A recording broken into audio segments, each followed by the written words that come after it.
지금 시각 7시 20분입니다. KBS.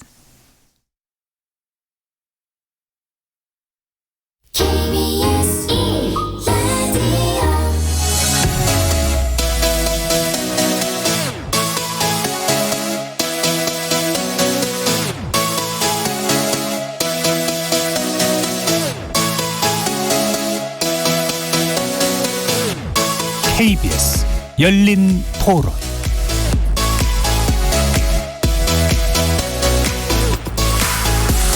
안녕하십니까. KBS 열린 토론 정준희입니다.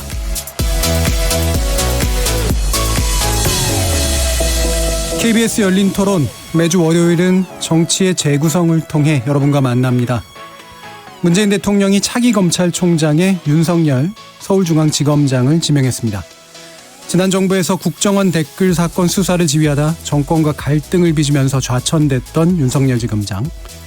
이후 국감장에서는 사람에게 충성하지 않는다는 말로 상당한 반향을 일으키기도 했죠. 그 소신이 적폐청산과 검찰개혁을 마무리할 적임자로 낙점된 가장 큰 배경은 아닐까 합니다. 하지만 충분히 예상 가능하게도 정치적 의도를 담은 코드 인사라는 부정적인 목소리가 나오고 있어서 국회 인사청문회가 또 어떻게 진행될지 이목이 집중됩니다. 그래서 오늘 정치의 재구성은 차기 검찰총장에 지명된 윤석열 지검장에 대한 이야기를 먼저 나눠볼 거고요. 또 한국당이 등원 조건으로 이른바 경제청문회를 요구한 데 대해 한국당을 제외한 여야 4당이 임시국회 소집에 나선 배경과 함의에 대해서도 함께 얘기 나눠봅니다. KBS 열린 토론은 여러분과 함께 만듭니다. 문자로 참여하실 분은 샵 9730으로 의견 남겨주십시오. 단문은 50원, 장문은 100원의 정보 이용료가 붙습니다. KBS 모바일 콩, 트위터 계정 KBS 오픈을 통해서도 무료로 참여하실 수 있습니다. 청취자 여러분이 KBS 열린 토론의 주인공입니다. 청취자 여러분의 날카로운 의견과 뜨거운 참여 부탁드리겠습니다. KBS 열린 토론 지금부터 출발하겠습니다. 살아있습니다. 토론이 살아있습니다. 살아있는 토론, KBS 열린 토론. 토론은 라디오가 진짜입니다. 진짜 토론, KBS 열린 토론. 정치의 재구성 함께해 주실 네 분의 논객 소개합니다. 먼저 최병묵 전 월간조선 편집장 나오셨습니다. 안녕하십니까. 자, 그리고 고재열 시사인 기자 나오셨습니다. 네, 안녕하십니까. 배종찬 인사이트K 연구소장 나오셨습니다. 안녕하십니까. 그리고 이준석 바른미래당 최고위원 나오셨습니다. 길게 끄셨어요. 자, 이렇게 네 분과 함께하는 KBS 열린 토론 월요일 코너 정치의 재구성은 영상으로도 생중계됩니다. KBS 모바일 콩, 보이는 라디오를 통해서도 보실 수 있고요. KBS 모바일 어플리케이션인 마이K에 접속하시거나 유튜브에 들어가셔서 KBS 일라디오 또는 열린 토론을 검색하시면 지금 바로 저희들이 토론하는 모습 영상으로도 보실 수 있습니다. 팟캐스트로도 들으실 수 있고요. 매일 새벽 1시에 재방송도 됩니다. 자, 이렇게 함께할 방법 안내해드렸고요. 정치의 재구성 본격적으로 시작해보겠습니다. KBS 열린 토론. 자, 토론 주제 가운데 좀 간단히 언급해볼 이른바 이풀기 토크의 주제로 윤석열 지검장에 관련된 이야기가 좀 나눠볼 필요가 있을 것 같은데요. 어제 이제 사전 통화를 하셨다는데 최병묵 편집장님하고 배종찬 수장이 윤 지검장 지명을 예상하셨다고 해요. 일단 뭐 두 분께 그래서 먼저 의견을 여쭙겠습니다. 어떻게 전망하셨고 그 의미가 뭐라고 보시는지 먼저 최병묵 편집장님. 그렇죠. 우선 그 윤 지검장이 서울중앙지검장 될 때도 파격이었고, 예. 그리고 이번에도 이제 고검장급이 아닌 데에서 발탁된 첫 케이스란 그렇죠. 말이죠. 예. 근데 이제 왜 저희가 윤석열 지검장이 될 것이다 이렇게 얘기를 했냐면 마지막까지 왜냐하면 원래대로라면 고검장급에서 발탁이 되는 게 정상이죠. 예. 그런데 마지막까지 그 지검장 한 명의 고검장급의 여러 그 후보들을 놓고서 마지막 순간에도 계속 후보에서 탈락하지 않더라고요. 예. 그런 걸 보면 윤 지검장을 사실상 내정한 상태에서 지금 검찰총장 후보 추천위원회가 열리고 있는 것 아닌가. 예. 이렇게 예상을 했고 그런 점에서 본다면 이제 문재인 대통령이 계속해서 그 윤석열 지검장한테 하여튼 이 문재인 정부의 검찰권 이거는 확실하게 그 행사를 하라 하는 뭐 그런 인어장이라고 할까? 뭐 그걸 준 것 아닌가? 이렇게 인어장. 예상을 예. 했습니다. 자, 그럼 배종찬 소장님. 저는 뭐 죄송합니다. 당연히 예상할 수 있었던 것 아닌가라는 생각이 드는데요. 왜냐하면은 뭐 이거 발표되기 이전에도 윤석열이냐 아니냐 뭐 이런 상황이었기 때문에 예상할 수 있었던 내용이었는데 가장 큰 이유는 정부에서 검찰 개혁 의지가 너무나도 중요한 것이고 예. 또 사람으로서 그 개혁의 의지를 드러낼 수 있어야 되는 것이거든요. 예. 그렇기 때문에 함께 거론됐던 다른 사람들에 비하면 국민들이 임명되자마자 바로 문재인 대통령이 검찰 개혁 의지를 읽을 수 있겠다라고 판단할 수 있는 인물이 윤석열 예. 지명자라고 볼 수 있는 것인데 가장 큰 이유 중에 하나는 뭐 몇 가지 이유가 있겠습니다만 첫 번째로는 이 철학을 공유하고 있다는 것이죠. 왜냐하면 지금 가장 중요한 것이 적폐청산이 현 정부의 이 기조인데 이것을 갖다가 지금 중단할 수가 없는 것이죠. 왜냐하면 예. 계속 돼야 되는 것이고 아직 그것이 완료되지가 않은 것이고 또 하나는 개혁 의지입니다. 대국민 이미지가 중요한데 과연 어떤 인물을 내세웠을 때 가장 국민들이 볼 때는 문재인 대통령도 현 정부도 개혁 의지가 유효하다 이렇게 판단할 수 있을지 또 하나는 이제 이 검찰 내의 기득권도 상당하거든요. 예. 과연 검찰 내에 지금 검경 수사권 조정에 대해서도 문무일 현 총장이죠. 아직까지 밝히지는 않았으니까 반발 움직임이 있었거든요. 예. 그런 집단 반발에 대해서 과연 그런 서열, 기수 이런 것을 타파할 수 있는 인물은 누군가라고 봤을 때는 몇 교수를 건너뛰어야만 그것이 가능하다고 볼 수 있는 것이고요. 왜냐하면 검찰 수뇌부에 있는 사람들이 그대로 남아있다면 그게 가능하겠습니까? 또 한편으로는 이제 대통령 지지율이 이 검찰 개혁이 무척이나 중요할 수밖에 없는 것입니다. 왜냐하면 대통령 지지율이 중요한 이 기준이 될 수 있는 것이 검찰 개혁인데 예. 이 부분에 대해서 좋은 평가를 못 받고 가면은 내년 총선에서 이 중대한 역할을 하게 되는 대통령 지지율이 흔들릴 수밖에 없는 것이거든요. 특히 이제 이런 검찰 개혁 의지에 대해서 반기는 응답자층을 보면 조사를 하게 될 때 주로 중도층 우리 유권자층에서 중도층 40대 화이트 칼라입니다. 사회 정의를 강조하게 되죠. 이들에게 지대한 영향을 미쳐주는데 아직까지 검찰 개혁이 상당히 진전됐느냐 물어보면 그렇지 못하다라고 판단하고 있는 것이거든요. 또 하나 중요한 것이 이 패스트트랙 이후에 조국 수석의 카드는 상당히 이제는 반감되는 모습입니다. 조국 수석 카드라는 건 어떤 거죠? 그러니까 조국 수석이 검경 수사권 조정 공수 설치인데 이미 법안이 지정됐기 때문에 여기에 대해서 이제는 왈가왈부를 하기가 좀 곤란한 거죠. 예. 거기까지가. 예. 실질적으로 행동이 이루어져야 되는 것인데 그렇게 되기 위해서는 검찰총장이 행동을 하는 액션을 해야 되는 것이거든요. 그렇다면 그 적임자로서는 가장 큰 효과를 누릴 수 있는 인물은 윤석열이다 이렇게 판단했는데 나이도 또 많아요. 네. 그런 만큼 또 고려되지 않았을까 하는 생각도 듭니다. 예. 자, 고 기자님은 상대적으로 이제 유보적인 입장을 취하셨다고 네. 이제 들었습니다. 예. 저는 뭐 이번일 수도 있는데 예. 다음번일 가능성이 좀 크다고 생각했습니다. 예. 그러니까 고검장까지 끌어올린 다음에 다음번에 하면은 이제 정권 말미와 이렇게 맞물리게 되거든요. 그러니까 그 동안에 이런 진보 정권의 경우를 보면은 그런 정권 말미에 뭐랄까 좀 검찰총장이 좀 뒤통수를 친다고 해야 될까요? 이제 그런 그렇죠. 경우들이 많았기 때문에 좀 충직한 그리고 뭐랄까 사람의 충성을 하지 않더라도 예. 그런 원리 원칙을 지켜줄 사람을 좀 믿음직한 사람을 마지막 그런 이제 구원투수격으로 좀 필요하지 않았을까. 그리고 또 저런 측면이 있습니다. 이 검찰 개혁의 주체가 사실은 또 검찰총장이 되긴 힘들거든요. 예. 그러니까 총장이 됐을 때는 조직을 대표해야 되기 때문에 예. 지금까지 우리가 본 이 윤석열 지검장은 이제 수사를 잘 지휘하고 그러니까 검찰의 역할은 충실했지만 또 검찰총장이 됐을 때는 검찰을 대변하는 인물이 됐을 때는 더 힘든 인물이 될 수 있고 예. 그리고 그 총장이 검찰 개혁의 상징적인 인물이 되었을 때 나중에 검경 수사권 조정이나 그 공수처법이나 이런 걸 할 때는 사실은 국민들이 지금 검찰에 조금 문제가 있기 때문에 그러니 좀 대안적인 그런 이 공수처도 만들고 그리고 검찰 개혁도 해야 된다라고 되는데 너무 상징적인 개혁의 상징적인 인물이 있으면 인물로서 그 인물이 된 것으로서 개혁이 되어버렸다고 생각을 할 수가 있어요. 예. 사실은 개혁은 제도로서 완성되는 것인데 그러면서 어떤 이 탄력을 이룰 수가 있는데 그래서 저는 이번이 아니라 다음번일 수도 있겠다라는 이제 그런 생각을 좀 했었습니다. 예. 저도 사실 뭐 그런 예상은 충분히 가능했다고 이제 보이는데요. 이중섭 최고위원 어떠세요? 윤석열 이제 지검장이 익히 알려진 대로 기수가 이제 지금 현 청장보다 한 5기수 낮습니다. 예. 근데 이제 본인이 물론 뭐 사법부 시가 좀 늦게 됐기 때문에 나이는 또 그래도 또 원숙한 나이고 예. 그러다 보니까 뭐 전혀 문제가 없습니다. 그런데 5기수를 건너뛰었다는 것은 보통 검찰총장을 이제 2년마다 이제 새로 하지 않습니까?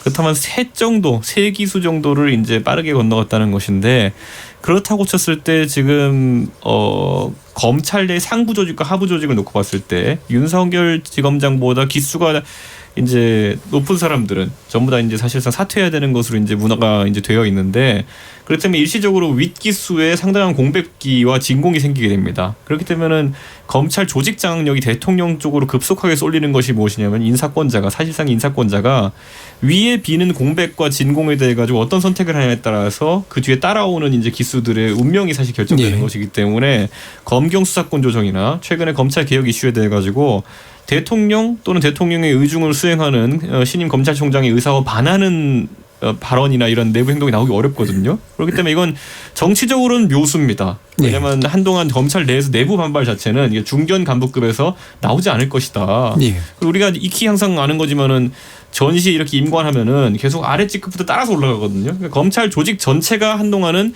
인사를 바라보고 움직이게 될 것이다. 그래서는 아까 고 기자님 말했던 어떤 개혁 과제라는 그것이 어떤 평가를 받든지 간에 장악력은 강해질 것이다. 예. 그래서 저는 그 측면에서 수를 던진 것이고 굳이 따지자면 아까 고 기자님 말씀하신 것처럼 기수만 놓고 보면은 조금 빨리 이걸 투입한 감은 있다. 그런데 이것에 있어서 그러면 아까 말했듯이 남는 하부 조직에 있어서는 강한 지지 세력이 되겠지만은 반대로 떠나야 되는 사람들 또는 떠나야 되는데 떠나지 않기 위해서 노력하는 사람들에게는 더 큰 반발심 불러올 수 있다. 그래서 이 갈등 관계 속에서 대통령께서 어떻게 조정해 나가실지 예. 앞으로 좀 검찰 개혁에 있어서 지켜봐야 될 과제가 아닌가 예. 싶습니다. 근데 확실히 중견 밑으로는 앞으로 검경 수사권 조정 이런 거에 대한 이견 같은 건 잘 안 나올 겁니다. 입사 예. 시즌이기 때문에. 예.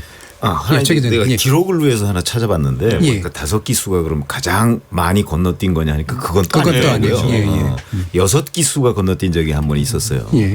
그러니까 이제 물론 그거는 또 뭐 다른 이유가 있지만 그러니까 기록상으로 보면 뭐 가장 많이 건너뛴 건 아닌데 다만 이제 국가 전체를 운영하는 입장에서 보면 옛날부터 항상 문제가 됐던 것이 검찰과 법원의 이제 기수 차이 예. 이런 게 좀 문제가 됐었어요. 예. 왜 그러냐면 법원에 비해서 검찰은 이 비슷한 직급의 기수가 너무 낮아요. 똑같은 사법시험 봐가지고 들어왔는데 예를 들어서 법원에 가면은 뭐 부장검사 정도밖에 지금 못 하고 이제 부장판사 정도밖에 못 하고 있는데 여기는 뭐 거의 총장이 뭐 부장판사급하고 비슷하다든가 뭐 이런 식이 되면은 그게 이제 또 좀 문제가 되거든요. 조직 관리 측면에서 옛날부터 그래서 그 검찰과 법원 사이에 이제 그런 논란이 좀 있었고 그래서 한때는 그러니까 노무현 정부 때나 김대중 정부 때는 검찰을 좀 승진을 조금 늦게 시켜서 법원하고 좀 균형을 맞춰야 되는 것 아니냐 뭐 이런 논란도 있었는데 어찌됐든 간에 이번에 5기수를 건너뛰므로 해서 좀 부정적으로 본다면 검찰 조직의 불안정성을 좀 등대시켰다. 이렇게 생각을 할 수 있고 긍정적으로 보면 뭔가 하여튼 이 뭐 좀 젊은 쪽으로 그 판을 좀 흔들어 보고자 하는 그런 노림수가 있었던 것 아닌가. 뭐 이렇게 좀 평가할 수가 있겠습니다. 저도 최 기자님 말씀하셔서 예. 어떤 전개가 되는가 굉장히 저도 주목을 하는데 윤석열 지검장이 그런 이야기를 했어요. 그러면 이 기수를 뛰어넘었는데 기존에 있던 고검장들은 또 거론됐던 검찰총장 후보들은 어떻게 되냐 상내로 보면은 나가죠. 일반적인 거로. 그런 것에 대해서 굉장히 주춤하는 그런 의견 표명을 하더라고요. 그러니까 그래요? 당장 어떤 의견은 이야기 안 했지만 어떤 의견도 이야기를 안 했지만 차차 이야기합시다. 그러니까 우리가 기존과는 다를 수도 있다라는 것도 저는 좀 열어둘 필요가 있다. 그러니까 윤석열 지검장의 경우에는 이제 검찰총장 지명자인데 실제 검찰총장이 되면 인사를 단행하더라도 물론 검찰총장이 전적으로 다 단행하는 건 아니지만 기존에 있었던 선배 기수들도 남아 있을 수가 있다. 왜? 윤석열 지검장이 이야기하는 것은 지금 과거처럼 후배가 되면 우르르 나가는 형태가 되어서는 지양해야겠다는 생각도 있는 것 같고요. 또 두 번째는 본인이 또 나이가 많아서 이 시험 기수는 낮았지만 상당히 또 왜냐하면 선후배들과도 원만한 관계거든요. 기수는 높은 이 법조계는 선배지만 학교로 보면 또 후배들도 있어요. 그래서 저는 기존과 상당히 다른 길을 걸어가지 않을까 그동안의 파격을 보면 그렇다면 우리가 말하는 서열 위주의 검찰 구조하고는 달라질 수도 있겠다. 이런 것도 한번 좀 지켜볼 필요가 있습니다. 간단하게 말씀드리면 한 15년 전 정도부터 사실은 그 검찰총장이 되면 그 검찰총장 선배 기수가 뭐 우르르 다 나가는 그런 전통은 조금 깨졌어요. 왜냐하면 그게 제가 기억에는 정상명 전 검찰총장이 임명된 이후에 그 선배들이 몇 남아 있었어요. 그거는 이제 정상명 총장 당시 그 후보자가 사실은 그 요청을 좀 했죠. 너무 이제 검찰 조직의 안정성이라는 것도 굉장히 중요하거든요. 그걸 기하기 위해서는 그 자기보다 선배인 사람을 전부 다 이렇게 나가는 형식이 돼서는 곤란하다 그래서 요즘에는 과거와는 달리 조금 깨진 측면이 있습니다. 그러나 이제 이번에는 5기수이기 때문에 지금 간부직에만 있는 사람들이 뭐 26명이고 그 후폭풍까지 다 생각하면 뭐 거의 100여 명의 옷을 벗어야 된다. 앞으로 한 몇 개월 내에 이제 이런 전망까지 나오고 있어서 아마 윤석열 총장 지명자가 이제 총장이 되고 나면 몇몇 그 선배들한테는 좀 부탁을 할 텐데 이제 그 사람들이 또 검사들이라는 게 이 자존심 가지고 먹고 사는데 그대로 남아 있을지는 좀 저도 뭐 장담할 수는 없겠습니다. 네, 그 자존심으로 남으실 분들하고 또 별개로 그동안 문재인 정부가 지금 이제 2년 정도 지났지만 지난 이명박 박근혜 이 지난 정부 9년 동안 일종의 정치 검사로 꼽히시던 분들 중에 아직까지 검찰 간부로 남아 계신 분들이 제법 있어요. 그래서 그런 분들이 이 나가는 데는 좀 지렛대가 되지 않을까 싶습니다. 그러니까 사실 검찰도 그렇고 우리나라에는 관계에 있어가지고 공직에 있던 분들이 마지막에 무슨 벼슬을 지내셨소 이게 가장 중요한 거거든요. 그런데 지금 이제 남아 있는다는 의미가 검찰총장이 이미 후배 기수가 됐는데 남아 있는 분들이 더 높은 기수분들이 아무리 대통령께서 나중에 다르게 생각하시는데도 기수 역전을 발생시킬 가능성은 거의 없거든요. 지금 윤석열 총장 후보보다 더 전 사람을 이제 기용할 가능성은 없기 때문에. 지금이 마지막 벼슬이다 생각하면은 더 이상 미련을 둘 사람은 또 많지 않을 것이다. 좀 그런 생각하고 많은 분들이 옷을 벗겠다는 선택을 할 것 같은데 그게 아까 최 기자님 말씀하신 것처럼 어떻게 보면 조직 불안정성의 계기가 될 수도 있기 때문에 검찰 개혁에 있어서 여론은 아까 말했듯이 위와 아래가 확 갈릴 겁니다. 그러니까 오히려 이로 인해서 뭐 득이라고 표현하면 좀 시쳇말로 득이라고 표현하면 웃기지만 생각했던 것보다 빠른 인사를 경험하게 되실 분들 같은 경우에는 상당한 지지 의사를 보일 것이고 반대로 생각보다 빠르게 은퇴하게 되신 분들 같은 경우에는 강경한 반대 의사가 나올 것이다. 이 양분화가 사실 예상됩니다. 뭐 하나만 좀 추가로 말씀드리면 지난 이명박 박근혜 9년 동안 조직이 안정돼서 국가의 득이 되는 것보다 해가 많이 됐기 때문에 제가 봤을 때는 한 번 정도 이렇게 흔들리는 것도 검찰을 위해서도 괜찮은 경험이 될 것 같습니다. 이 조직의 불안정성에 대한 우려와 조직의 안정성이 왜 해가 된다는 어떤 생각 사이에서 살짝의 뉘앙스의 차이가 좀 있긴 있습니다. 근데 뭐 제가 보기에 아까 이제 약간 말씀하셨던 것 중에 이제 적폐청산이라는 게 있고 그다음에 검찰 개혁이라는 게 있잖아요. 근데 적폐청산 쪽은 뭐 충분히 이제 이해가 가는데 검찰 개혁은 이제 이것도 약간 살짝 다를 수 있는 부분이 스스로가 사실은 총장이 되는 순간 검찰개혁을 그대로 뭐 동의하거나 밀어붙일 수는 없는 조건인 거기 때문에 내부 반발을 좀 무마하거나 누르는 뭐 이런 정도의 의미 쪽이 훨씬 더 강하지 않을까 싶은데 어떻게들 보세요? 근데 지금 윤석열 총장 지명자가 사실은 검경 수사권 조정에 대해서 뭐라고 언급한 바가 없어요. 그렇죠. 오늘도 기자들이 질문을 하니까 그건 차차 얘기하겠다고 했어요. 그러니까 유보적이에요. 그러면 그 윤석열 지명자를 청와대에서 지명했을 때는 아마 검경 수사권 조정 문제가 이제 검찰 개혁의 핵심이라고 지금 청와대는 생각하고 있는데 그 문제에 관한 의중을 받지 않았을까 그게 제 짐작이에요. 그러면 이제 지금 문무일 총장은 강력하게 반대하고 있는 입장이잖아요. 현재와 같은 그 수사권 조정안에 대해서. 그럼 윤석열 지명자는 아마 그보다는 좀 완화된 입장일 텐데 그런데 자 그러면 윤석열 지명자는 그러면 반대를 안 할 것이냐. 이제 지금 현재 나와 있는 그러니까 조국 수석과 이 문재인 청와대에서 그 제시했던 그 수사권 조정안에 그럼 찬성하는 것이냐 하는 거는 찬성한다 그러면 아마 오늘 어떤 식으로든 좀 사인을 보냈을 것 같아요. 적어도 대놓고 찬성하기는 어려울 것 같은데. 그렇죠. 왜냐하면 그거는 그 조직 내에 여러 가지 반발들이 있으니까. 그래서 이제 그 부분이 굉장히 중요해요.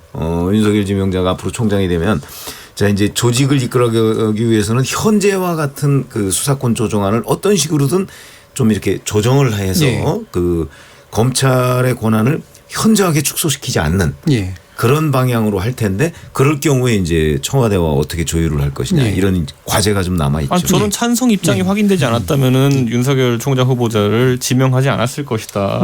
내부적인 교감은 있었을 것이다. 그리고 저는 사실 그런데 이제 윤석열 총장 후보자가 그것을 일찍 밝히게 되면은 조직 내부에 매신자론이 들어올 수밖에 없거든요. 그래서 이제 발표를 미루고 있는 것일 뿐 이 부분에 있어 가지고 윤석열 후보자가 분명히 이제 찬성하는 입장을 가지고 있을 것이다. 저는 이렇게 생각하고요.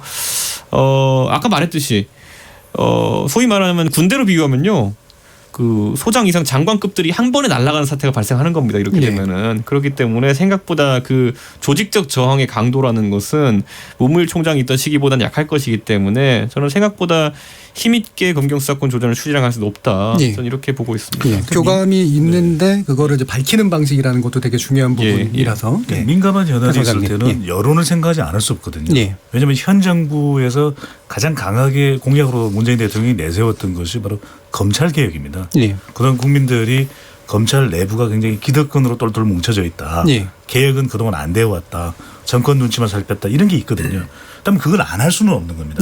더군다나 또 하나 중요한 것은 지금 윤석열 지명자가 검찰총장이 되고 나서 엇박자를 절대 총선을 앞두고 내지 말아야 되는 사람이 물론 대통령도 있겠지만 더 좁혀서는 이 조국 수사과 엇박자를 낼 수가 없는 것이거든요. 그렇다면 큰 기조에서는 같이 갈 수밖에 없다. 그러면 우리가 이런 것들을 분석할 때 중요한 것이 속도, 과정. 이게 축구는 과정이 거리더라고요. 제가 그게 급 변조시켰습니다. 그다음에 마지막에 타이밍. 지금 해야 돼요. 더 늦추면 안 됩니다. 타이밍 맞습니다. 그다음에 과정. 이 과정으로 가야 돼요. 그런데 무엇을 이 윤석열 지명자가 할 수 있는 거냐면 속도죠. 속도 조절을 하는 겁니다. 반드시 내가 하겠다. 바로 내가 그런 개혁의 상징적인 인물 아니냐. 하지만 급격히 하면은 큰 반발이 초래될 수밖에 없는 것이거든요. 적어도 이 속도만큼은 청와대와 조율을 할 수 있다는 점에서는 저는 큰 기조에서는 같다. 하지만 윤석열 지검장이 할 수 있는 역할은 반발을 최소화시켜주는 속도 조절, 완급 조절은 가능할 것이다. 그래서 관련된 인터뷰를 보면은 이게 굉장히 본인의 말석한인 것처럼 차차라는 이야기를 굉장히 많이 합니다. 질문만 하면 차차, 질문만 하면 차차 두고 보시면 되겠죠. 차차 지켜보시죠. 이 이야기는 본인이 급하게 말이 앞서지 않을 것이다. 속도 조절할 것이다. 이렇게 보이는 거죠. 저는 근데 사실 문무일 총장이 처음 임명됐을 때는 문재인 정부의 첫 그 총장 임명자였지만은 사실 문재인 대통령과 어떤 공동 운명체였는가에 대해서는 좀 명확하지 않았어요. 그러니까 뭐 지역 안배 차원이야 이런 느낌은 있었지만은 과연 저분이 어떤 철학을 공유하고 어떤 공통 관심사가 있는지 궁금했는데 윤석열 중앙지검장 이제 후보자 같은 경우에는 임명될 때 대통령께서 명확하게 본인과의 공통 관심사를 이야기했거든요. 그게 뭐냐면은 지금 상황에서 가장 중요한 건 적폐청산이고 국정농단에 대한 공소 유지다라는 이야기를 하셨어요. 그렇기 때문에 공통 관심사가 있는 인물이었고 지금까지 그 역할을 충실히 수행하면서 사실 이번 인정을 받아가지고 실적을 바탕으로 이제 임명을 됐다고 이제 보는 시각이 우세하기 때문에 저는 아까 말했던 어떤 철학적인 결합성 또는 이 목표의 일치성 같은 경우에는 문무일 총장 때보다 상당히 강해질 것이다. 그리고 그것이야말로 뭐 굳이 말하자면은 검찰에 대한 장악력 자체가 올라가는 것을 의미한다. 저는 그렇게 생각하고 아까 말했던 사법개혁의 과제들 같은 경우 윤석열 총장 후보자가 반대하기는 굉장히 어려운 상황이 나올 것이다. 왜냐하면 이번에도 후보자가 4명 정도 이렇게 유력 후보군이 공개가 됐었는데 그 4분 중에 많은 분들이 보기에 철학과 이력에 있어가지고 공유한 점이 많다고 느낀 건 확실히 윤석열 지검장이었거든요. 그래서 저는 그런 부분이 앞으로 강조가 많이 될 것이다 이렇게 봅니다. 알겠습니다. 이게 짧게만 좀 덧붙이면 참여정부 때에 저는 학습 효과가 있다고 봐요. 왜냐하면 노무현 대통령은 일찍이 이 검사와의 이 관계를 설정하려고 했거든요. 그러다 보니까 그 검사 이 조직 내에서의 반발이 있는 거죠. 검사와의 대화를 보면 그렇습니다. 대체적으로 검사와의 대화 이후에 문재인 대통령의 실질적인 검찰개혁이 이루어지지 잘 안 이루어져요.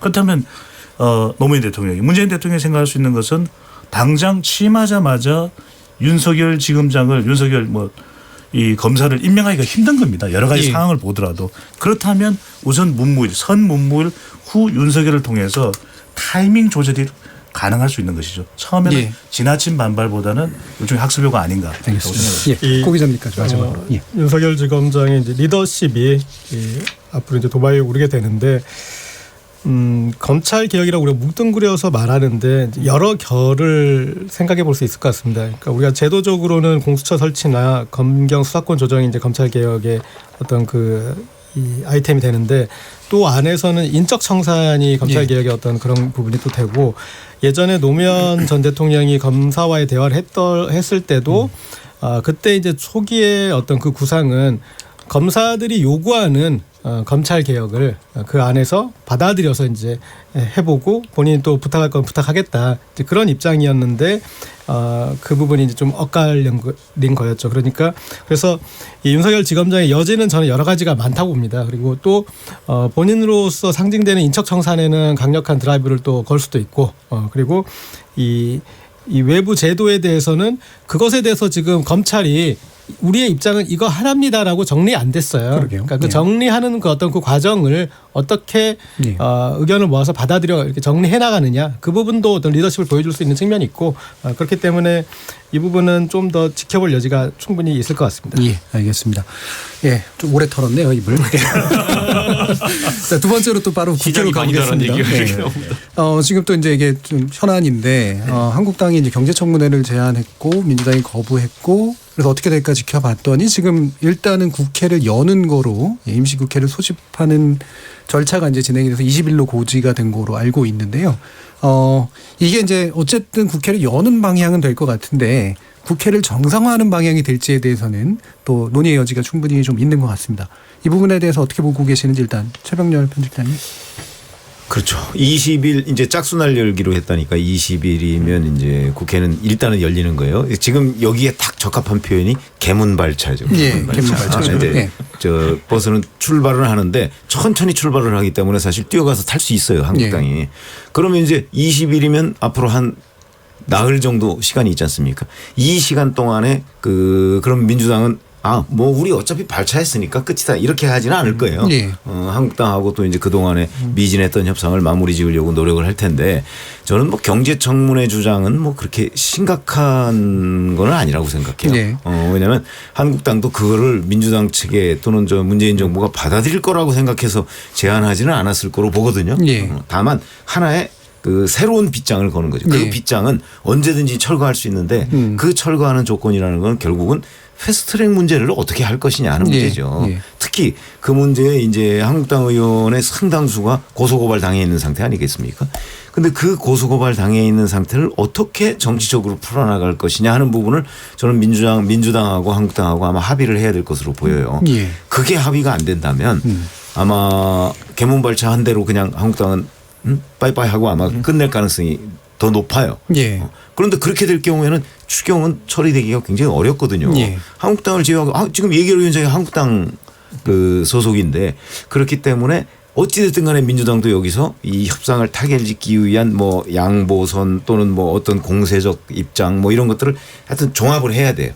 그래서 일단 20일이니까 지금 이제 오늘 지났다고 치면 한 사흘 정도 시간이 있으니까 그 시간 동안에 아마 협상에 막바지 박차를 가하지 않을까. 그러니까 20일 날은 한국당이 들어올 가능성도 아주 없지는 않다. 이렇게 생각합니다. 그러면 지금 상황이 결국 핵심적인 딜은 경제청문회가 아니라 패스트트랙에 대한 정책 타협과 추경 요게 이제 교환되는 저는 그렇게 보는 거죠. 보시는 거죠. 저는 사실 근데 경제청문회라는 게 뭔지를 잘 모르겠습니다. 그러니까 제가 이제 뭐 청문회라는 것을 여러 가지 아이템으로 하는 것을 국회에서 봤지만은 경제에서 예를 들어 특정한 어떤 사건이 발생했다. 뭐 IMF 구제금융을 받아야 된다. 그럼 그 원인 소재가 어디냐 이렇게 하는 거는 할 수가 있죠. 그런데 그게 아니라 경제가 전반적으로 안 좋으니 청문회를 통해서 뭘 가려보자라고 하는 것은 사실 주제가 잡히지 않는 게 사실입니다. 그렇기 때문에 아까 최 기자님 말씀하신 것처럼 왜 이런 걸 던졌을까 했을 때 이 구호 자체가 그냥 정치적 주장이 된 거예요. 경제청문회를 자꾸 하자고 하는 것은 경제가 안 좋다는 걸 의미한다. 이게 사람들의 각인 효과가 있길 바라는 것인데 그 소기의 효과 또는 단물은 이미 다 빠졌습니다. 그렇기 때문에 이제는 자유한국당도 이걸 지속해서 주장하는 것에는 의미가 크게 없다 생각한 것이고 사실 저도 이제 이 국회 정상화의 과정 속에서 저희 당의 령도자 정지 중에 하나이신 이제 오신환 원내대표. 오신환 원내대표 상당히 강하게 얘기했어요. 오신환 원내대표랑 제가 요즘 거의 뭐 다른 일로 거의 뭐 매일 보는 상황인데 사실 갈수록 얼굴이 까매집니다. 원래 까만데 피로가 쌓여가지고 지금 진짜 그게 왜 눈, 코, 입이 안 보이세요? 왜 그러냐면은 이게 사실 누가 봐도 보이는 겁니다. 정치권에 있는 사람들은 자유한국당의 주장이 공허함에도 불구하고 아까 최 기자님 말씀하신 것처럼 예결이라든지 이런 데서 실권을 쥐고 있기 때문에 예. 딱히 이제 국민들 입장에서 보면은 그래 그러면 3당이 협의해가지고 개문발차하면 되는 거 아니냐라고 하는데 오히려 자유한국당은 개문발 차한 상태에서 버티기가 더 좋은 거예요. 그러니까 국회 열지 않았냐. 근데 열었는데도 앞으로 못 나가는 상황은 사실 지금까지의 논점이었던 국회를 여느냐 마느냐가 잘못되었다는 걸 또 의미하는 것이기 때문에 저는 지금 시점에 자유한국당은 조금 더 버티기 모드로 갈 공산도 있다. 저는 그런 생각이고 뭐 독단적 국회 운영 또 이런 걸 비판하면서 아젠다가 바뀌어가지고 이제 다시 한번 공세전을 펼칠 가능성이 있다는 걸 보는 것이고 사실 추경에 대한 부분 같은 경우에는 근데 저는 민주당도 추경에 대해서는 조금 더 국민들한테 설명을 잘 해야 되는 것이 예. 지난번에 이미 제출했던 추경안 230여 개 안에 대해 가지고 예산 투입되는 것들을 보면은 이것이 어떻게 일자리와 경기 부양에 닿는지가 명쾌하게 드러나지 않고 있다는 지적도 있어요. 그러니까 그런 노력도 진행되어야 되는데 지금까지는 그거 설명하는데 좀 실패한 측면도 있다. 그래서 사실 아니 추경을 통해서 진짜 경제 성장률을 상당 부분 올리고 경기가 살아날 수 있다고 믿는 국민들이 많으면요. 지금보다 훨씬 적극적으로 국민들이 자유한국당에 대해 가지고 국회 등원 압박을 할 겁니다. 그런데 예. 그것이 이루어지지 않는 거는 양쪽 진영에서 그냥 이건 기싸움 정도로 지금 이제 비춰지고 있다. 이런 생각이기 때문에 사실 바른미래당이 협조할 수 있는 것 또 그리고 만들어낼 수 있는 것은 원내 3교 섭단체로서 국회를 여는 것까지 만들어낼 수 있겠지만은 그런 아까 말했던 개혁 입법이라고 칭하는 것들 그리고 추경에 대한 정당성 당위성까지 확보하기는 어렵다. 예. 그 정도 이제 지적할 수 있을 것 같습니다. 예. 배정찬 소장. 국민들이 정말 너무나 화가 나 있는 상태거든요. 예. 개문 발차하는데 빨리 올라탈 수밖에 없다. 개문 탑승 상황이다. 이렇게 분석할 수밖에 없는데 자유한국당도 계속 미루어서는 안 되는 것이고 자유한국도 영향을 받을 수밖에 없거든요. 실제 저는 한 3가지 요인으로서 어느 정당이든 간에 지금은 개문 탑승할 수밖에 없다. 첫 번째는 여론입니다. 여론이 더 이상 국회를 방치하고 있는 무능력하고 무책임한 국회에 대해서 엄청난 분노를 지금 보여주고 있거든요. 리얼미터가 오마이뉴스 의뢰를 받아서 지난 11일 전국 501명 무선전화면접 유무선 RDD 자동응답 조사했고 표본 오차 95% 신뢰 수준 플러스 마이너스 4.4%, 응답률 5%. 자세한 사항은 조사기관의 홈페이지에서 확인 가능한데 개원, 국회 문을 여는 것이죠. 개원 합의 정당만 임시국회를 소집하는 것에 대해서 찬성 의견이 53.4%. 예. 일단 절반을 웃돕니다. 물론 반대가 38.5% 적진 않아요. 예. 10명 중 4명에 가까우니까. 그런데 이 여론을 보면은 일단 자유한국당도 영향을 받을 수밖에 없는 것이고 자유한국당 지지율에도 영향을 받을 수 있는 것이 지금 국회를 빨리 개원하라는 것이 중도층 또 수도권일수록 그 여론은 더 높게 나타나고 있거든요. 그러니까 이게 영향받을 수 있는 것이죠. 지지율에 계속 미루고만 있으면. 또 하나 이제는 자유한국당이 나서지 않으면 바른미래당 지금 오신환 원내대표는 계속해서 얼굴이 까매져 가고 있잖아요.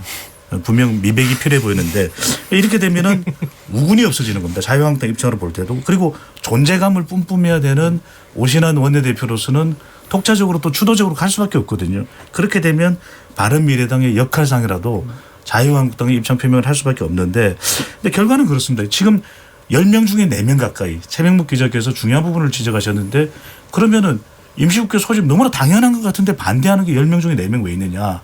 패스트 트랙에 대해서는 짚고 넘어가야 된다. 또 이 선거제와 관련된 것은 합의돼야 된다는 여론도 뒤따르거든요. 기본적인 여론은 사실은 그러니까 누구라도 반대하면 좀 기본적으로 반대하는 네. 게 있는 것 같아요. 그렇습니다. 네. 그래서 예. 보면은 좀 부분적인 타결이라도 해야 되는 거 아닌가. 절충을 해보면 국민들은 적어도 톱다운 방식으로라도 예. 문제가 해결돼야 된다. 자꾸만 원내대표, 원내수석, 부대표 만나봐야 해결이 안 되니까 당대표들이 만나서 해결해야 된다. 그리고 이것은 정치적 협상으로서 가능할 수 있는 부분 아니겠느냐. 저도 원포인트 추경만 이루어진 너무 경기가 안 좋으니까 예. 이런 여론이 무서워서라도 이 개문 탑승 가능성 매우 높아졌다. 이렇게. 근데 제가 예. 한마디만 딱 덧붙이면요. 예, 이준석 자유한국당의 모 관계자 말로는 대통령이 돌아오시면 뭐라도 던질 줄 알았다. 근데 지금 상황에 대통령께서 실타래를 푸는 역할을 지금 제시하신 게 따로 나오질 않거든요. 물 밖으로. 물 밑에서는 조금 제시했는지 모르겠지만은 그렇기 때문에 저는 이 부분에 있어서 청와대도 적극성을 가지고 패스트트랙에 대한 고리 같은 경우에는 여당 원내대표도 지금 양쪽의 딜레마거든요. 보면은 그러니까 그 상황에서 풀 수 있는 숨통을 좀 틔워줘야 된다. 저는 그게 지금 청와대와 정무수석의 역할일 것이다 이렇게 봅니다. 근데 약간 좀 궁금한 게 뭐 사실은 자유한국당 입장에서는 여당이나 이제 여야 4당이 불법을 저질렀다라는 거고. 그다음에 이제 더불어민주당이나 이쪽 입장에서는 자유한국당이 불법을 저질렀다라는 게 또 충돌하고 있는 거잖아요. 여러분 이제 어느 쪽이든 다 법적으로 판단을 받아야 된다라고 얘기를 하는데 정책으로 풀자라고 하는 게 사실은 더 배경에 있는 그런 어떤 욕망이라고 보시는 건가요? 저는 근데 아무리 생각해도 이제 국회법이랑 선거법 같은 경우에는 지금까지 어지간하면 합의를 통해서 진행해 왔기 때문에 그 원칙을 조금 살리면서 이번에 자유한국당도 사실 잘못한 부분이 있죠. 뭐냐면은 아니 선거제도의 불비례성을 개선하자고 했더니만은 비례대표를 없애자는 이상한 안을 들고 와가지고 숙제를 거꾸로 해왔으니까 그 부분에 대해서는 자유한국당도 어느 정도 우리도 그런 비례성을 강화하는 선거제도에 대해서 연구해서 안을 내놓겠다 정도의 입장을 표명하고 청와대 입장 그래 그렇다면 우리도 지금의 기형적인 준연동제가 하나의 대안이라는 것만 고집하지 않겠다. 이 정도의 메시지 교환만 있어도 제 생각엔 이 상황이 풀릴 수 있다 이렇게 보는데 저는 자유한국당도 그래서 지금 시점에 청와대가 어떤 변화를 이제 패스트트랙에서 가져오길 원한다면은 자신들 스스로가 실제로 작년 말에 합의했던 그 선거제도의 불비례성 개선하는 방법을 제대로 숙제 요강에 맞게 숙제를 해올 것을 지금이라 착수해야 되는 것인데 지난번에 270석 처음에는 5기인 줄 알았거든요. 그냥 싫으니까 그냥 아무거나 던진 줄 알았어요. 근데 최근에 다시 재확인해 줬어요. 그러니까 이거는 누가 봐도 이거는 본인들도 풀기보단 싸우자 쪽에 의지가 가 있는 것이기 때문에 이번에 사실 그런데 황교안 대표와 나경원 원내대표 체제 하에서 지금 그들도 발견하고 있는 게 뭐냐면 당 내에서의 뭐 흔들기라 풀면 흔들기고 다르게 하면 이견들이 나오고 있거든요. 한쪽에선 친박이 이제 선거제도에 연동형 비례대표제를 염두에 두고 이제 사실 비례 기반의 친박 정당을 다시 만들려는 움직임이 있고 그게 한 축이고 나머지 한 쪽은 장제원 의원을 위시해가지고 소위 말하는 지금 비주류 세력들이 이제 사실상 황교안 체제를 흔들려고 하는 상황이기 때문에 황교안 대표도 지금과 같은 뭐라고 해야 될까요? 그냥 완고한 적당히 원내에서는 사실 교착 상대 만들어 놓고 원외로 돌면서 지지율을 올리게 한 행보 자체가 더 이상 성공 방정식이 아니라는 걸 깨달을 때가 됐기 때문에 저는 전략 전술 변화가 있어야 된다 봅니다. 그쪽도. 예, 일단 고 기자님 의견부터 듣고 가죠. 다시 우리 오신환 원내대표의 이렇게 피부 상태로 얘기하자면 일단 처음에 이렇게 오신환 원내대표가 됐을 때 이준석 최고위원도 그런 분석을 했지만 그러니까 오히려 나경원 원내대표와 패스트트랙의 입장이 비슷한 쪽이기 때문에 예전에 1대2 상황에서 나경원 원내대표 입장에서는 2대1로 유리해진 상황이 되지 않았느냐 그랬는데 그 패스트트랙에 대한 이제 이 국회 같이 이 조율하는 과정에서 정말 어려운 어떤 터널을 겨우겨우 해서 이제 좀 출구가 보여서 그래 이제 패스트 터널을 뭐 같이 이제 논의하는 걸 뭐 원칙으로 하든 뭐 하든 이제 그 좁혀지는 과정에 터널의 끝에 왔다고 생각했더니 다시 자유한국당에서 자 그럼 다음 터널로 경제청문회 터널을 한번 들어가 보겠습니다 하는 입장이 돼버리니까 얼굴이 지금 까매질 수밖에 없는 그런 상황이 됐는데 그런 상황에서 이제 이런 엄중한 어려움을 느꼈을 것 같고요. 그리고 아까 이렇게 최명묵 편집장님께서 얘기하신 그런 이제 고소고발 문제가 정도는 되고 이렇게 또 갈 수도 있지 않겠느냐 하셨는데 제 생각에는 그 카드를 쓰는 거는 지금 여당 입장에서 너무 이른 것 같아요. 그러니까 그거는 정말 최후의 정말 패스트 트랙이 이제 이 선거제나 이거에 대해서 이 완결 지점에 갔을 때 마지막에야 내놔야 될 어떤 그런 카드고요. 왜냐하면 앞으로 언덕이 몇 개가 남아 있는지 모르는데 지금 가장 큰 카드를 써버리면 그러면 이제 넘지 못하니까. 그리고 그 다음에 이 경제청문회라는 측면이 그러니까 이것도 그러니까 지금까지 오면서 자유한국당 여론전에서 충분히 설득력 있게 여론을 못 만들어 가고 있지 않습니까? 그러니까 청문회도 우리가 그동안 생각했던 청문회는 경제청문회를 열어야 될 명확한 어떤 실책이나 비리나 그런 부분들을 짚고 가야 돼요. 근데 지금의 내러티브는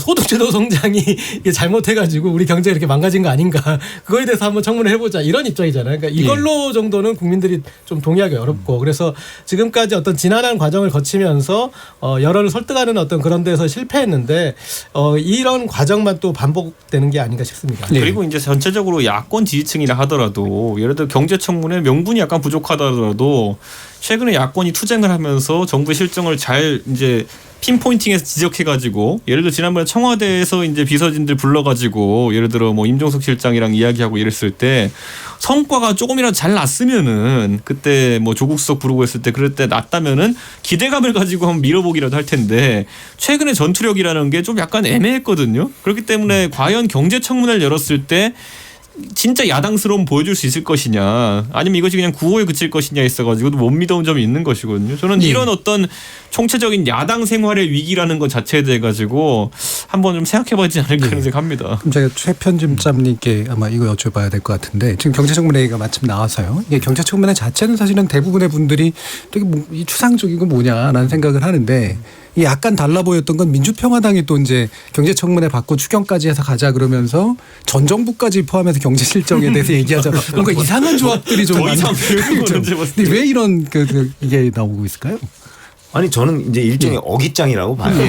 왜냐하면 한국당이 처음에 얘기했던 것도 그걸 민주당이 받아들일 거라고 생각하지 않았을 것이고 더군다나 이제 지금 민주평화당이 또 경제청문회 한국당의 경제청문회 주장에 뭐 동조하는 듯하면서도 또 뭐 전 정권까지 끌어들이는 거는 그걸 또 한국당이 받을 거라고는 아마 민주당 초도 생각하지 않을 거예요. 그런 점에서 본다면 양쪽 다 그냥 진정성 있는 제안은 아니다. 그러니까 그냥 한번 어깃장을 놔보고 그리고 그냥 빨리 항복해서 국회로 돌아와라 또는 뭐 이쪽은 빨리 저 한국당이 돌아올 수 있는 여러 가지 출구 전략을 좀 만들어 달라 뭐 이런 거 아닐까 싶은데 이제 뭐 바른미래당이나 뭐 민주평화당 여기서는 국회가 정상화돼서 뭐 청문회가 됐든 뭐가 됐든 여하튼 판이 이렇게 벌어지면 그 바른미래당이나 이 민주평화당으로서는 굳이 나쁠 건 없잖아요. 그런 점에서 보면 아마 중재자로서의 역할 같은 것 때문에 이런저런 제안을 하는 것이지 사실상 제가 보기엔 그렇게 진지한 면은 보이지 않습니다. 아니 저희가 예전에 패스트트랙 국면에서 고 기자님한테 제가 한번 말씀드렸던 게 패스트트랙이 좀 둘이 연관성이 있는 걸 엮어야지 패스트트랙이지 이건 삼겹살이랑 기저귀를 엮어파는 거 아니냐. 이준석 의원님 굉장히 끼워넣기 잘하세요. 아니 근데 지금 이걸 보면요 진짜 왜 이렇게 좋아하죠? 아니 지금 이걸 보면요 뭐 네가 숙제하면 아빠가 뭐 소주 한 잔 원샷 할게 뭐 이런 식으로 말도 안 되는 서로 간의 요구 사항들이 엮여가지고 이거를 왜 들어줘야 되지 이런 상황이 된 거예요. 솔직히 바른미래당 입장에서는 민주평화당의 제안을 처음 듣고 느꼈던 게 뭐냐면은 거기서 그게 왜 나와 이 느낌이거든요. 지금 보면은. 근데 저는 이런 식으로 각자 이제 백화쟁명식으로 하나씩 끼워넣기 하는 것보다는 결국 테이블에 앉아야 돼요. 다시 한번. 그래서 이런 상황을 보면은 여론은 단감이 아니라 공감이다. 단감이 아니라 공감이다. 방송사고 아니고요. 아니, 오신환 원내대표 얼굴이 언제나 하얘질지 궁금해지는데 이게 단독 회담이 무산되자 경제청문회 카드를 빼든 것 아니냐. 이렇게 이해를 하기 십상인 것이 일단 우리가 이 정치적인 주장은 비례성이 있어야 되거든요. 그러니까 납득되고 이해가 가능해야 되는 것이죠. 그런데 세 가지 측면을 봅니다. 첫째는 이제 그 규모 면에서 보면 이걸 청문회로 할 거냐. 그냥 국회에서 질의할 수 있는 것을 대정부 질의할 수 있는 것이거든요. 그러니까 청문회 그러니까 이게 여론에서도 뭐지? 이렇게 하고 공감하기가 쉽지 않은 것이거든요. 그래서 규모 면에서 보면 청문회가 아니라 다른 형식으로 접근했더라면 공감을 얻을 수 있는 부분이고 또 하나는 성격인데 경제 부분은 질문할 수 있다고 봅니다. 이건 성격은. 그런데 또 마지막으로 우리가 규모, 성격 마지막이 대상이에요. 그러니까 책임자가 명확해야 되죠. 그렇죠. 이게 대상이라는 건 현 정부에게 대통령에게 질문할 수 있습니다. 네, 답변을 얻어낼 수 있는데 그렇다고 해서 이걸 빌미로 여당과 협의하고 국회 문을 여는 것에 대해서 비토를 놓는다. 사실 이건 아니지 않습니까? 여당과는 같이 협의하고 법안에 대해서도 조정해야 되는 관계지. 마치 여당을 정부처럼 판단해서 아예 우리는 같이 못하겠다. 이렇게 해서는 어떻게 국회가 운영이 됩니까? 그러니까 저는 규모 성격 면에서는 이해가 되지만 규모나 대상 면에서는 이거는 이 공감받기가 어렵다. 그렇다면 이건 좀 조정을 할 필요가 있는 거죠. 고 기자님 뭐 이런 게 왜 나와 그런 거를 제가 하나만 더 넣자면 경제청문회를 할 것이라면 그러면 그 대상에 황교안 대표와 나경원 원내대표를 포함시켜가지고 왜 추경 통과를 안 시켜서 한국 경제를 어렵게 하는 거에 대해서 당신들에게도 물어야겠다. 그게 왜 나와요? 또 그러니까 이렇게 할 수 있다는 거죠. 민주평화당 같은데. 그러니까, 알겠습니다. 자, 지금 저마다 국민을 위한다고 얘기는 하고 있는데 이 국회를 통해서 국민을 위하는 방안은 왜 못 만드는 걸까? 뭐 답답한 마음이 좀 듭니다. 국회를 향한 쓴소리 지금 많은 분들이 또 의견 보내주고 계신데요. 정치의 재구성 청취자 의견 듣고 이어가도록 하겠습니다. 지금 여러분께서는 KBS 열린 토론과 함께하고 계십니다.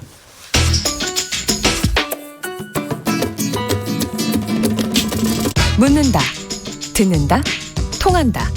KBS 열린 토론. 듣고 계신 청취자 여러분 감사드립니다. 들으면서 답답한 부분은 없으신가요? 궁금한 점은요? 그렇다면 함께 토론에 참여하시죠. 유료 문자 샵 9730을 이용하시면 됩니다. 단문은 50원, 장문은 100원의 정보 이용료가 있습니다. 스마트폰 어플리케이션 KBS 모바일 콩을 통해서도 무료로 참여하실 수 있습니다. KBS 열린 토론은 언제나 열려 있습니다. 듣고 계신 KBS 열린 토론은 매일 밤 1시에 재방송됩니다.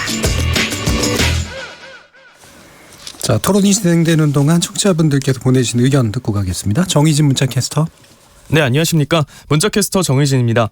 차기 검찰총장에 지명된 윤석열 서울중앙지검장에 대해 청취자 여러분이 보내주신 문자 소개해드리겠습니다. 먼저 휴대전화 뒷자리 9361님. 친여 매체에서는 철학 공유, 반여 매체에서는 코드 인사라고 하는군요. 7536님. 코드 인사라 할 수 있죠. 하지만 우리나라 정의 구현을 위한 방법이라면 개인적으로 찬성합니다. 콩 아이디 황은주님. 야당은 뭘 자꾸 코드 인사라 하는지. 윤석열 씨는 살아있는 정권에도 칼을 드는 사람입니다. 가장 폐쇄적이고 가장 썩은 검찰 조직 문화 깨끗하게 청소해 주시길 기대합니다. 콩 아이디 TNE로 시작하시는 분. 문재인 정부가 윤석열 지검장을 검찰 개혁으로 쓸지 정적 제거로 쓸지 궁금합니다. 정적 제거, 정권 연장의 도구로 쓸까 걱정입니다. 콩 아이디 별밤님. 아직도 연공서열, 기수문화에 빠져있는 게 문제죠. 검찰의 기수문화 이제 없어져야죠. 휴대전화 번호 뒷자리 0319님. 사람에게 충성하지 않는다는 윤석열 지검장의 말. 검찰총장에 올라서도 지킬지 국민이 지켜보고 있습니다. 네, 국회 상황에 대해서는요. 유튜브로 자기주장님. 나경원 원내대표의 경제청문회 요구야말로 총선용이죠. 유튜브로 카이로스님. 패스트트랙 발의 시 생겼던 고소고발 정도만 풀어주는 조건으로 가야지 이건 아니라고 봅니다. 휴대전화 번호 뒷자리 7977님. 양쪽 다 똑같습니다. 여당 뭐하나요? 라고 보내주셨네요. 네, KBS 열린 토론. 지금 방송을 듣고 계신 여러분이 시민 논객입니다. 계속해서 청취자 여러분들의 날카로운 시선과 의견 보내주세요. 지금까지 문자캐스터 정의진이었습니다.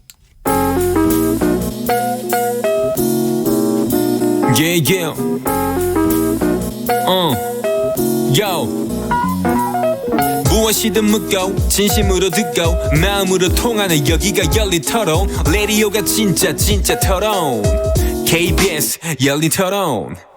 협치는 너무 멀리 있고 대립만 눈에 띄고 있는 여의도 정치. 여기서 새롭게 한번 조망해 봅니다. 정치의 재구성. 최병묵 전 월간조선 편집장, 고재열 시사인 기자, 배종찬 인사이트K 연구소장, 이준석 바른미래당 최고위원 네 분과 함께하고 있습니다. 이 시간은 영상으로도 생중계되고 있는데요. KBS 모바일 콩 보이는 라디오를 통해서도 보실 수 있고요. KBS 모바일 어플리케이션인 마이K에 접속하시거나 유튜브에 들어가셔서 KBS 일라디오 또는 KBS 열린 토론을 검색하시면 지금 바로 저희들이 토론하는 모습을 영상으로도 보실 수 있습니다.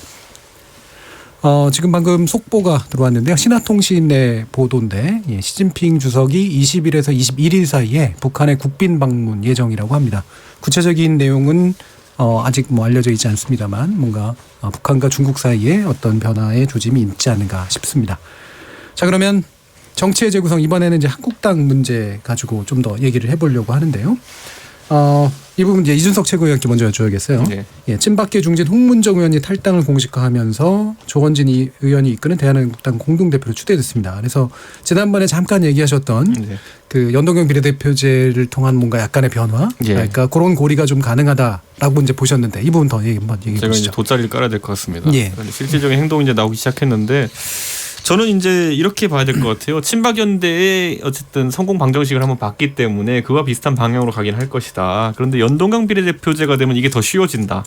굳이 이렇게 말씀드릴게. 지난번에 친박연대가 지역구 6석에 비례 8석을 받아가지고 14석을 했거든요. 그런데 이번에는 상황에 따라서 예를 들어 TK를 연동형 비례대표제가 동작하는 방식을 설명드리면은 TK 지역 대구 경북 지역에서 의석이 25개 정도 좀 되거든요. 그런데 거기서 연동형 비례대표제가 되면은 한 7개 정도의 비례의석이 생깁니다. 그럼 그 7개의 비례의석 배분 방식은 예를 들어 20% 정도의 지지율을 친박연대가 갖게 된다고 한다면은 전체 25석의 약 20% 정도에 달하는 의석을 비례해서 보정해 주는 겁니다. 그렇기 때문에 그 TK 권역 하나에서만 20%만 받으면은 한 4석에서 5석 정도의 비례의석이 생기는 것이거든요. 예. 그 외에 나머지 서울 수도권에서도 한 10%나 7% 정도 사이의 지지율만 받아도 거기서 대여섯석이 생깁니다. 그렇기 예. 때문에 연동형 비례대표제 하에서는 명징한 하나의 목표를 가지고 있는 정당들, 그러니까 예. 구호 하나로 선거를 치르는 정당들이 굉장히 좋은 결과가 낳게 되는 것인데, 저는 이게 사실은 진보 진영에서는 그래서 많은 이제 진보 진영의 유권자들이 그냥 집단지성으로 진보 진영 전체 파이의 파이를 늘리기 위해서는 정의당의 비례를 투표하고 민주당의 지역구 투표를 하는 것이 유리하다라는 것이 밖으로도 많이 표현하는 사람들이 있고 기존의 전략적 내부적으로 그렇게 투표죠. 생각하는 분들이 예. 있거든요. 그 전략을 실행할 가능성이 높다고 본다면은 보수 진영에서도 비슷한 패턴들이 나올 수 있다. 예.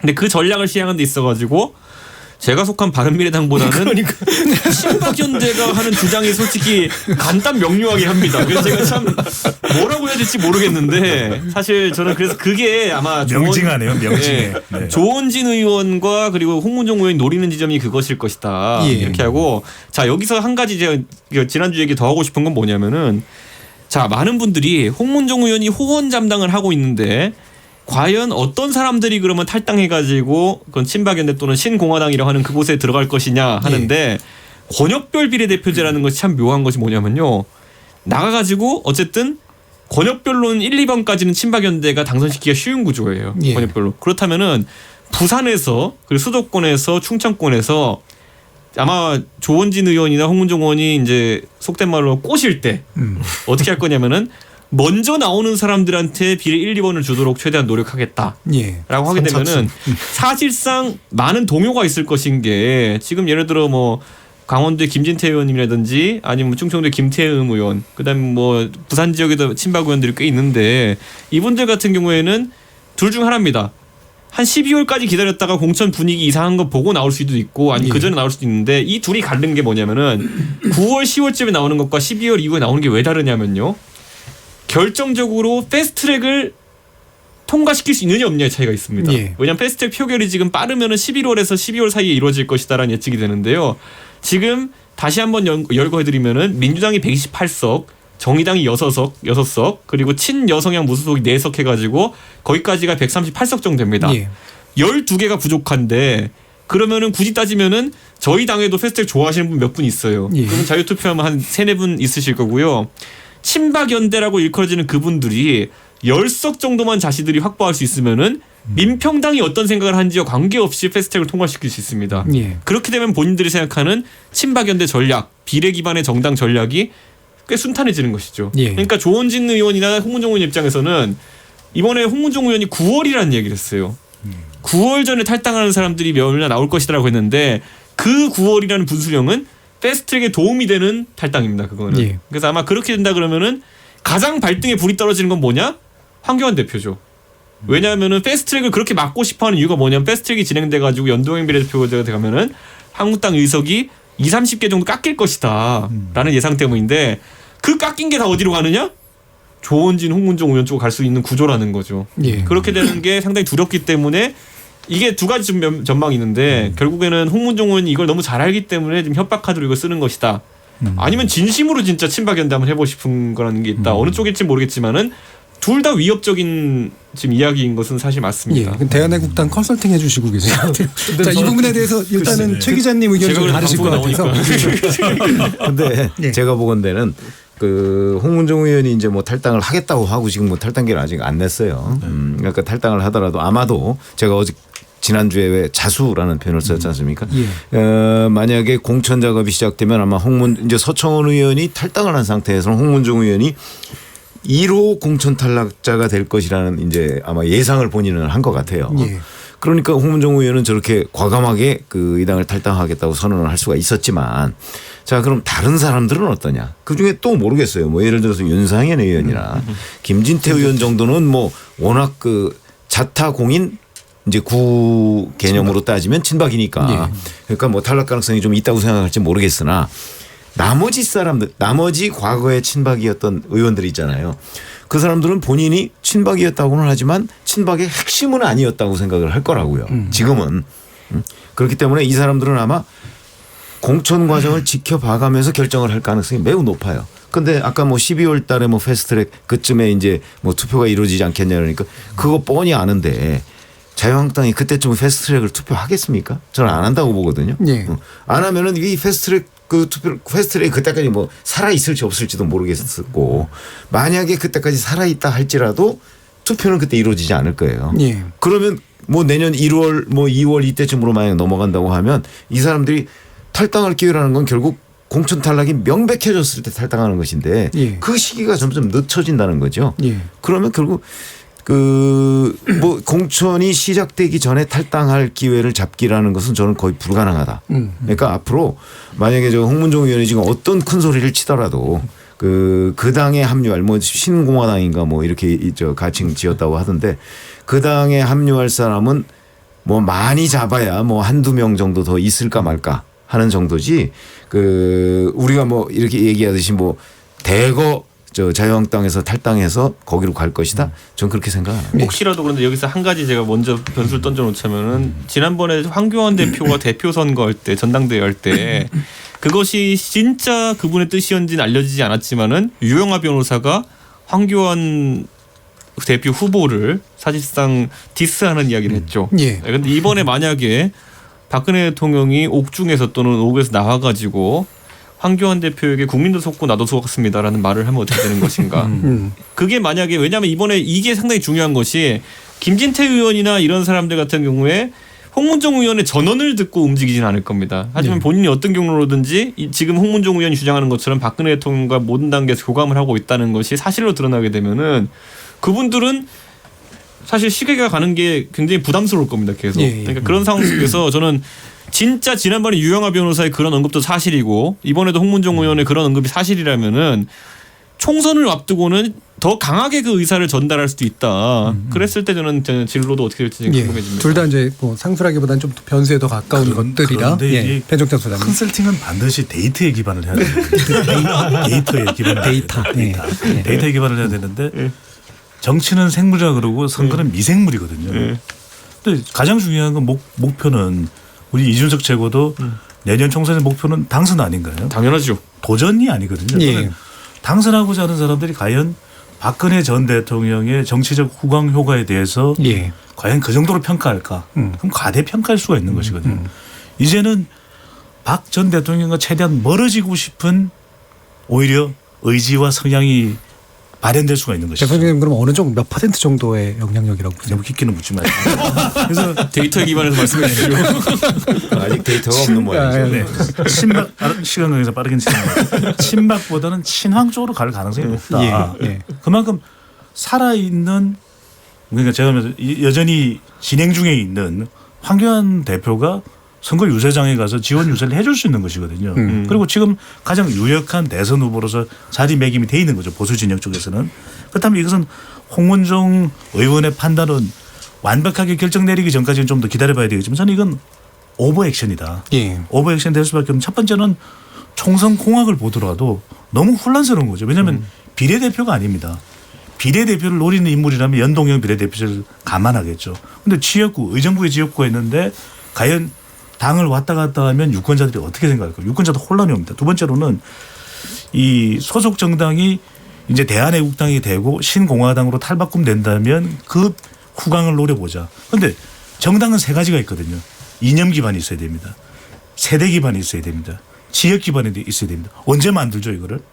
대한애국당이 지금 아주 이 새신과 혁신의 정당의 이미지는 아닐 거 아니겠습니까? 그러면 기존에 있는 정당마저도 우리 이준석 최고의 바른미래당 또 민주평화당 지금 지지율이 안 나와서 생 난리거든요. 그런데 이런 정당도 힘겨워하는데 과연 신생정당 그것도 아주 새로운 이미지가 없는 신생정당이 이념 그다음에 지역 세대 기반을 당장에 만들 수 있다 그렇게 보지는 않습니다. 또 마지막으로는 보면 이 선거 혁신 부분인데 지금 유권자들은 이제 명분을 요구하거든요. 그런데 내가 대한애국당으로 가도 어떤 명분이 있죠?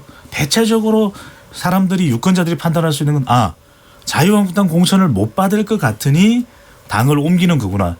이렇게 되면 사실은 이 동력이 떨어질 수밖에 없는 게 내년 선거가 어떤 구도로 치러진다 하더라도 사표 방지 심리가 작동할 수밖에 없습니다. 왜? 대선을 앞두고 있는 총선이기 때문에 양쪽 다. 그렇다면 저는 오히려 대한애국당이 건질 수 있는 이 선거 영향력은 크지 않다. 그다음 지금 하고 있는 행동은 저는 너무나 진정성이 있는 것이라기보다는 본인의 마지막 정치적 몸부림을 할 수 있는 오버 액션이 아닌가. 네. 예, 이준석 최고위원 같은 경우 약간은 이제 정치공학적 이제 어떤 시야에서 지금 얘기해 주신 부분이 있고 네. 배 선장님은 이제 데이터에 기반한다고 얘기하신 데이터는 잘 안 보이긴 합니다. 아니요, 제가 데이터에 기반 얘기 한번 해볼게요. 제가 2019년 4월 19일 금요일 전국 19세 이상 성인 500명에게 응답을 받아서 5.6% 응답률이고 YTN에서 리얼미터 의뢰해서 표본오차 95% 신뢰 수준 플러스 마이너스 4.4%인데 이게 보면은 박근혜 대통령의 석방에 대한 국민 여론조사를 했을 때 찬성이 34.4% 반대가 62%였어요. 그런데 찬성 34% 중에 매우 찬성이 20%였고 네. 20.5%였고 저는 이게 대구 경북 지역을 놓고 본다고 한다면은 상당히 이게 큰 변수가 될 수 있는 것이 찬성이 52%입니다. 석방에. 그렇기 때문에 아까 제가 말했던 것처럼 이 권역별 비례대표제라는 건 특징이 뭐냐면 친박연대가 전국에서 뭐 예를 들어 5% 하기는 쉽지 않을지 모르겠지만은 특정 권역에서 예를 들어 대구 경북에서 한 50% 그리고 지금 부산 경남 같은 경우에도 상당히 지금 우세한 걸로 나왔거든요. 그러니까 이런 곳에서 비례 의석을 뽑아가기에는 상당히 유리한 구조예요. 그렇기 때문에 저는 이것에 대한 희망 심리라는 것은 물론 희망 심리입니다. 조원진 의원과 홍문종 의원의 머릿속에는 모락모락 피어나고 있을 것이다. 저는 그래서 이들이 이렇게 움직일 동의는 충분하고 실제로 아까 말했듯이 특정 권역에서는 상당한 의석을 확보할 수 있을 겁니다. 지지율 측면에서 이제 해석들은 조금씩 이제 다르신 것 같긴 하고요. 기저귀나 사러 가야 되겠네요.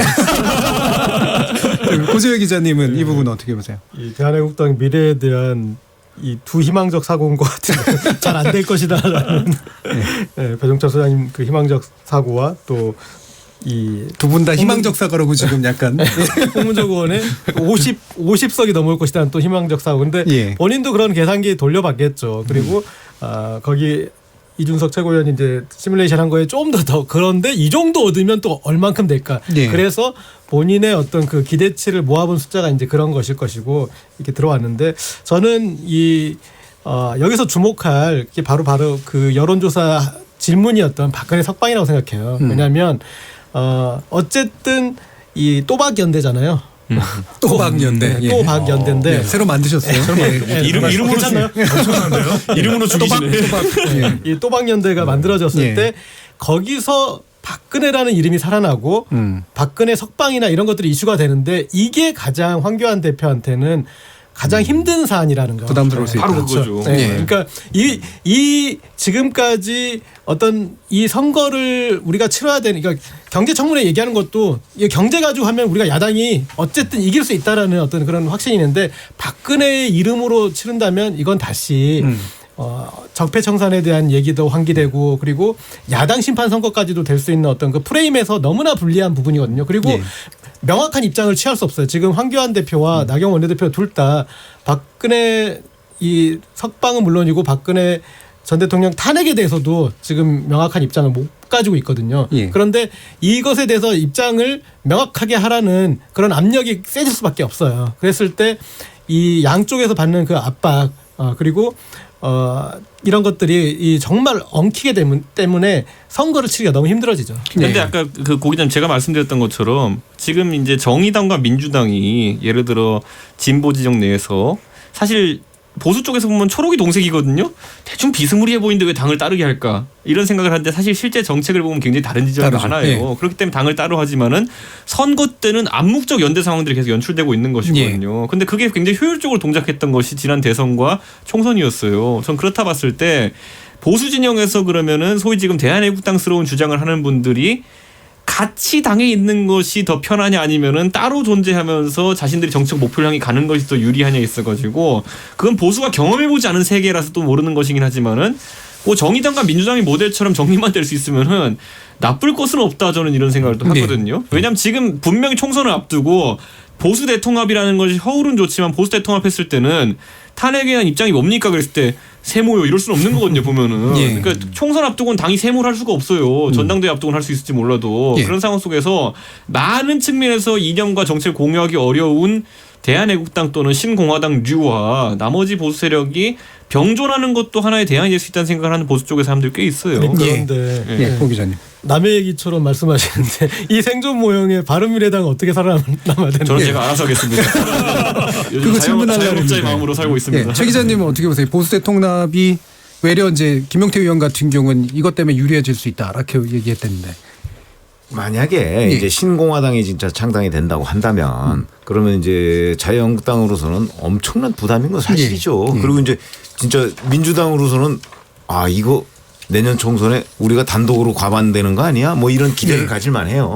그럴 정도로 이제 박근혜 전 대통령의 뭐 사면 카드라든가 뭐 이제 아직 뭐 대법원 판결 안 나왔습니다만은 이런 것들은 그 민주당에는 굉장히 좋은 여러 가지 선택지가 이제 생기는 셈이고 그렇다면 이제 지금 현재 신공화당이라는 것이 창당이 됐을 때 자유한국당은 그 예를 들어서 한 지역구에서 정말 한 1000표 내지 2000표만 가져간다고 해도 그게 당락을 바꾸는 거거든요. 특히 수도권 같은 데서는. 그렇기 때문에 굉장한 부담이 돼서 될 수 있으면 그걸 막으려고 할 텐데 그 현실적으로 보면 지금 대한민국당류가 그 굉장히 그 정치적 스탠스가 비타협적이잖아요. 그러니까 아마 막기는 어려울 거예요. 그러니까 감당해가면서 가고 아마 마지막 순간에는 뭐 전략적 투표를 유권자들한테 요구하는 아마 그런 상황으로 갈 텐데 만약에 정말 지금 우리가 여기서 예상하듯이 신공화당이 꽤 많이 그 의원을 확보해서 총선에 참여한다. 그러면 뭐 자유한국당한테는 뭐 거의 절망적인 총선 상황이다. 저는 뭐 그렇게 볼 수밖에 없습니다. 저도 여기에 조금 이거는 저의 희망적사가 아니고 그 대한애국당에서 기대하는 분들은 그런 분들일 거예요. 그러니까 이 정치에는 1군이 있지만 그러니까 현역 의원 중심으로 보자면 그분들이 1군이지만 2군도 있고 3군도 있고 그리고 1.5군도 있어요. 제가 1.5구로 칭하는 분들은 전직 의원들. 그러니까 사람들한테 대중에게 지금 각인은 되어 있는데 지금 정치적 역할이 없는 이런 분들을 흡입하기에 너무나 좋은 구조고 그런 분들 입장에서는 현역 의원들이야 시간을 자기가 재야되는 그런 입장이지만 그런 분들은 선착순에 좀 빨리 응할 수가 있거든요. 그러니까 초반에 세를 불리는 데 있어서는 그리고 이분들한테 대한민국당은 왜 부담이 없는 선택지냐면 이 당은 영원히 갈라져서 갈 그럴 당으로 생각하는 건 아니기 때문에 그냥 좀 한 지붕 두 가족이나 이제 그런 적이기 때문에 내가 좀 더 공천을 더 받을 수 있고 내가 좀 더 배려받을 수 있는 곳으로 얼마든지 선택지가 있는 거죠. 소장님 그럼 이 분열 후 재통합, 근데 이제 분열 또는 그냥 현재 상태 어떤 쪽이 더 가능하다고 보세요? 고 기자님 말씀하신 그 결과적으로는 희망적 분석일 수밖에 없습니다. 예, 서로 뒷싸고 있습니다. 대한애국당이 저의 희망은 아닙니다. 대한애국당이 이제 신공화당으로 탈바꿈 한다는 이야기는 당명만 바꾸는 것이 아니라 경쟁력을 갖춘 정당이 되겠다. 그런데 박근혜 전 대통령의 정치적 유산에만 의존했다가는 큰일 나는 것이죠. 그런 목적을 달성할 수 없는 것인데 결과적으로는 신공화당이 생기면 첫 번째로는 보수가 분열될 겁니다. 상당히 자유한국당으로서는 이 난처해지겠죠. 두 번째로는 이 황교안 대표 지도 체제도 타격을 받는 겁니다. 황심이 약화됩니다. 근데 이런 식으로 가면 사실 총선에 최 기자께서 말씀하셨던 대로 상당한 우려가 되는 것이죠. 자유한국당 입장에서는. 그런데 신공화당이 아주 지혜롭게 경쟁력을 갖춘 정당으로 탈바꿈된다면 또 다른 보수지만 색깔이 다른 보수로서 경쟁하다가 총선 전에 결합이 된다면 이건 이제 아주 긍정적으로 보수 대통합이 이루어지겠죠. 하지만 이렇게 긍정적일 것을 왜 지금까지 못했느냐 그런 걸 보면 아주 이것을 정말 스마트하게 우리가 기대감을 가지기는 굉장히 좀 힘들다. 일단은 눈에 보이는 것은 굉장히 이 부정적인 타격이 되는 것이죠. 기본적으로 부정적으로 보시는 그런 입장이신 것 같네요. 뭐 여러 가지 할 얘기들도 남았습니다만 시간이 다 돼서요. 오늘 얘기는 여기서 좀 정리해 볼까 하고요. 모쪼록 이제 국회가 좀 더 국민을 위한 방향으로 다시 좀 길을 잡았으면 좋겠습니다. KBS 열린 토론 월요일 코너 정치의 재구성은 이렇게 마무리하겠습니다. 오늘 토론에 함께해 주신 최병목 전 월간조선 편집장, 고재열 시사인 기자, 배종찬 인사이트K 연구소장, 그리고 이준석 바른미래당 최고위원 모두 수고하셨습니다. 감사합니다. 고맙습니다. 고맙습니다. 자, 그리고 의견 주시고 참여해 주신 시민 논객, 청취자 여러분들 모두 감사드립니다. 청취자들의 적극적인 참여로 만드는 KBS 열린 토론, 토론을 통해 우리 사회의 합의의 길을 찾아가도록 하겠습니다. 저는 내일 저녁 7시 20분에 다시 찾아뵙겠고요. 지금까지